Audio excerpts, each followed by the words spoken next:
وہ ان کی باتیں سن کے یہ محسوس ہوا کہ یہ کام بنیادی طور پر پریکٹیکلی کرنے والا ہے. تو آپ یوں سمجھیں کہ ایک جنون کی بات تھی، یا چونکہ اسے نارملیسی نہیں کہہ سکتے، یہ نارمل رویہ لائف کا نہیں ہے.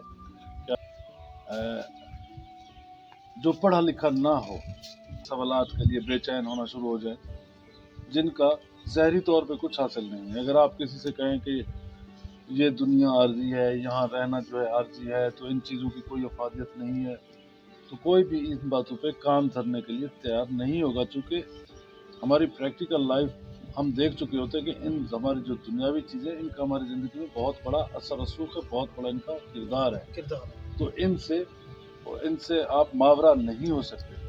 اب کوئی تو ایسی بات ہے جو انسان کو ان تمام چیزوں سے آہستہ آہستہ ماورا کرنا شروع کر دیتی ہے. یعنی یہ جو دنیا ہے اسے ایک مٹ جانے والی چیز نظر آتی ہے جب لوگوں تک پہنچایا. اب ایک میں نے آپ کو بتایا کہ وہی ہے کہ آپ کے دل میں پہلے قدم پہ آپ کے دل میں کیفیت، آپ ڈیپ ڈاؤن، یعنی آپ اپنے اندر گہرائی میں مالک سے محبت کرتے ہیں، وہ آپ کو بے چین کرتی ہے. پھر تو آپ کو یعنی کسی بھی تردد کی ضرورت ہی نہیں ہے. جب آپ نے اللہ کی محبت کا نشہ چکھ لیا تو دنیاوی نشے کی تو کوئی حیثیت ہی نہیں ہے. یعنی جو لوگ اللہ پاک کی محبت کو ٹیسٹ کر چکے ہیں تو ان کے لیے یہ زمین و آسمان اس کی کوئی حیثیت نہیں ہے.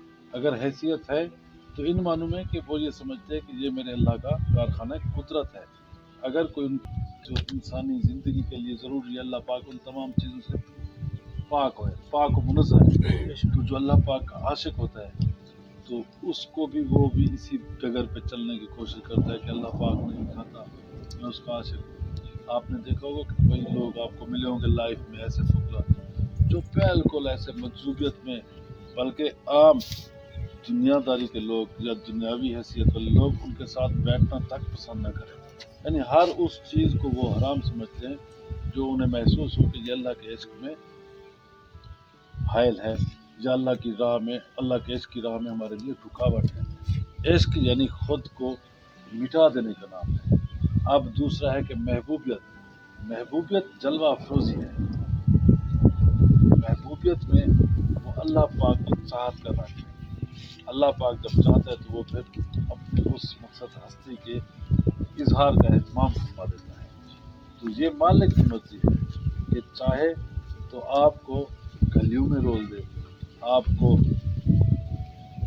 کانٹوں کے بستر پہ سلا کے بھی کچھ نہ عطا کرے، چاہے تو آپ کو نرم و گداز بستروں پہ محل میں بٹھا کے آپ کو فیض یافتہ کر دے، آپ کو منظور نظر کر دے.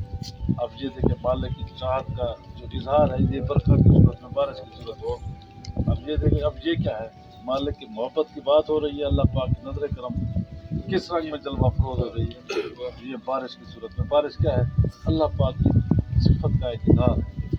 اب اس بارش کو اس انداز سے دیکھیں کہ یہ مالک کی طرف سے مالک کا فیض آپ پہ برس رہا ہے.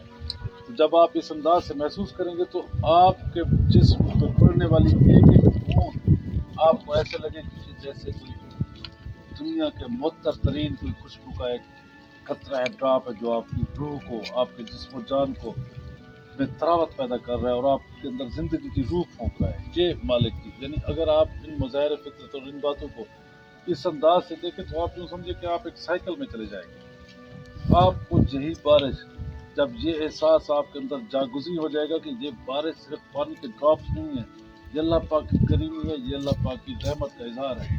تو میں اللہ پاک کی رحمت میں بالکل ایسے ہے کہ اس میں بالکل اپنی ذات کو گم کر رہا ہوں. یہی آپ کی جو بارش کا پڑنا ہے یہ آپ کو مراقبے میں لے جائے گا، یعنی آپ کو ایسا گہرے ادراک میں آپ کو لے جائے گا، آپ کو اپنے ہونے کے احساس سے ماورا کر دے گا.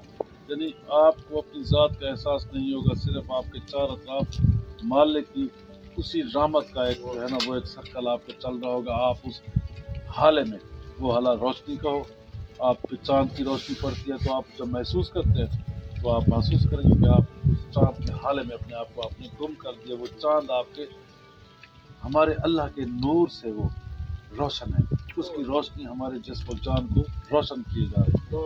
اور اسی طرح بارش ہے یا جو بھی ہوا ہے، آپ ہوا کو دیکھیں، وہ ایسے ہے جیسے یہ مالک اپنی صفات کے ذریعے، یعنی صبح کہتے ہیں کہ سانس لینی ہے. حضرت علی کرم اللہ وجہ سرکار سے ایک بار پوچھا گیا کہ یہ ایسی جاندار چیز کا نام بتائیں جو سانس لیتی ہے، ایسی جاندار چیز کا نام بتائیں، ایسی بے جان چیز کا نام بتائیں جو سانس لیتی ہے. آپ نے فرمایا صبح. اب صبح کیا ہے؟ جب آپ کو کبھی اگر اتفاق ہوا ہے تو آپ رات کو بیٹھ کے دیکھیں، جب صبح صادق ہونے لگتی ہے تو تاریخی ہوتی ہے، تاریخی کے بعد آہستہ آہستہ آپ کو لگتا ہے کہ تاریخی میں کچھ صلاحیت کر رہا ہے، بالکل اس غیر محسوس انداز میں آپ سے کہیں بھی فوکس نہیں کر پاتے کہ کہاں سے یہ تاریخی کا جو ہے شیرازہ بکھر رہا ہے اور اس میں سے آہستہ آہستہ روشنی جو ہے نا اس میں سے پھوٹ رہی ہے.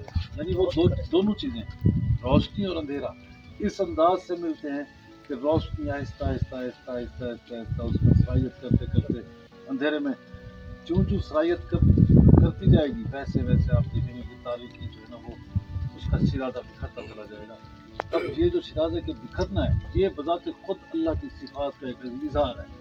جب روز آپ اس انداز سے میڈیٹیٹو انداز سے دیکھیں گے تو آپ کو محسوس ہوگا کہ یہ جتنی مظاہر فطرت ہیں آپ سے یہ ہم کلام ہے. پرندوں کے چہچہانے میں باقاعدہ آپ محسوس کریں گے کہ اتنے دل نواز انداز میں یہ جو ترنم ہے اس اپنے مترنم آواز سے اللہ پاک کی ثنا خوانی یہ پرندے کر رہے ہیں.